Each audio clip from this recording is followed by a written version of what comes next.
Totoo nga ang sabi nila na lahat ay gagawin ng isang nanay para lang makatulong sa kanyang anak. Tulad ng nanay na ito na nagtitinda ng mga damo sa may daanan para lang daw matustusan ang kanilang pangangailangan, lalo na ang ulam at ang bigas upang may makain ang kanyang pamilya. Ano po tong mga tinitinda nyo dito, te? Ganda rin kumpay para makapalit ng bugas. Wow, mga kumpay po. Patingin po ng isang. Ano yun? Magic. At 10 pesos. O, kailan po ba ito nagsimula? Kano sa gasugod, te? Tugay na. Tulong na katuyin eh. 3 years. 3 years ka na nagtitinda. For almost 3 years of experience na kung saan nagtitinda si auntie ng damo sa may daanan, hindi niya talaga inalintana ang lahat ng pagod na kanyang napagdaanan. Minsan pa nga daw ay wala silang kita at walang makain, kung kaya nilalakasan na lang niya ang kanyang kalooban, sapagkat kung manghihina siya ay lalo namang wala silang maaabot sa buhay. Kapag meron silang kita ay binibili nila ito ng ulam at saka bigas, at sobrang saya na ng kanilang nararamdaman. Ang tanging kasiyahan na meron si auntie ay ang makatulong lang talaga sa kanyang pamilya. Kung kaya't sa hapong ito, sobra siyang nasiyahan na kung saan nakikita siya ng ating vlog, dahil alam niya na ang vlog na ito ay may layunin na makatulong sa lahat ng tao, lalo na sa mga taong sobrang nahihirapan. Ilan, te, yung mga laking kita? Pinaharawag. 500 pesos or 300 pesos a day na may bibili. Marami po bang bibili dito, de?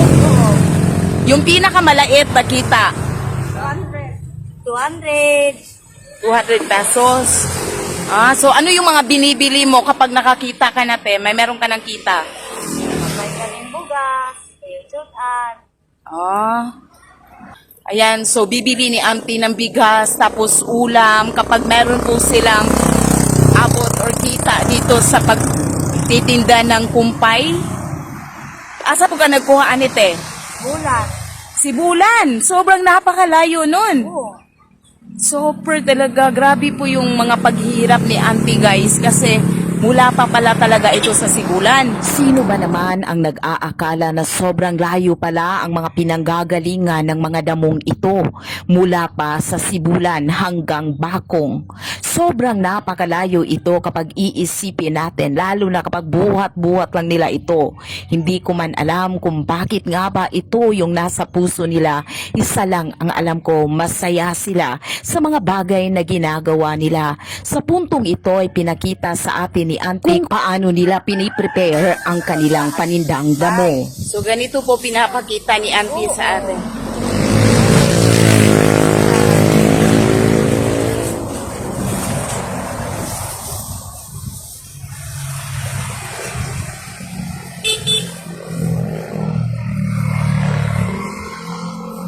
Ate Day. Ayaw na, Day. Ayaw na.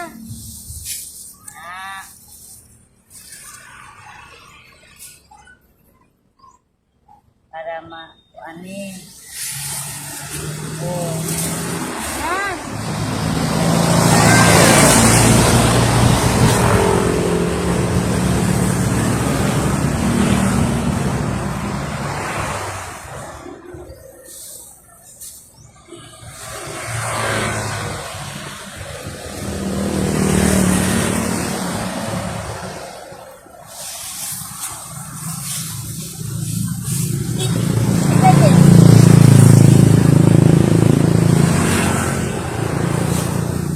Wala na ilain, Day?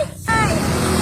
At medyo marami-rami na ang napak ni auntie na mga damo, sinisimula na niya itong itinda sa gilid ng kalsada. Naghihintay si auntie na kung saan may mga taong mamimili at darating sa kanyang tindahan. Hindi naman nabibigo si auntie dahil kapag nagtitinda talaga siya dyan, meron namang darating para mamimili. Subalit ang tanging kalaban niya lang talaga ay ang bigat ng kanyang dinadala, at higit sa lahat ang hangin, ang ulan at ang init. Dahil sa kanyang tindahan ay wala naman itong tulda, kung kaya't hinaharap niya lang ito na may tapang at kalakasan, at kapag naghihina